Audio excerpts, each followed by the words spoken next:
If all this talk of tension has got you worried that your slice-of-life domestic drama is in danger of becoming an international spy thriller complete with car chases, we're here to put your mind at ease. First of all, tension is scalable.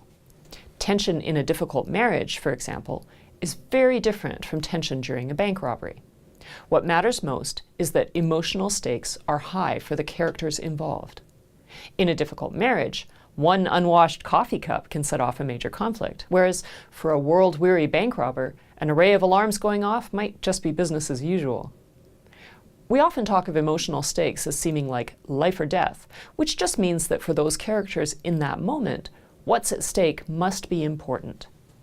In a subtle relationship story, that might be as simple as a moment of rejection, denial, or a half-truth told by one character to spare the feelings of another. If we're connected to a protagonist and their yearning, these emotional maneuverings will ripple with tension and create a scene that's taut and engaging. Like the different parts of a symphony or the verse-chorus structure of a pop song, a good story offers changes in dynamics, tempo, and emphasis that quicken the reader's pulse or offer a chance to breathe. Within the overall rising action and escalating tension of a novel, the writer must create moments of reflection for the protagonist.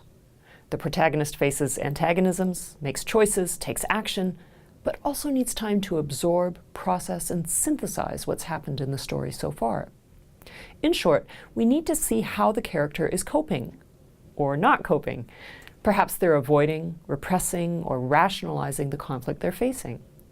A moment of ease or private reflection can give the reader a quick but penetrative glimpse into how the character thinks, how they make sense of all the change underway, how they feel about other characters.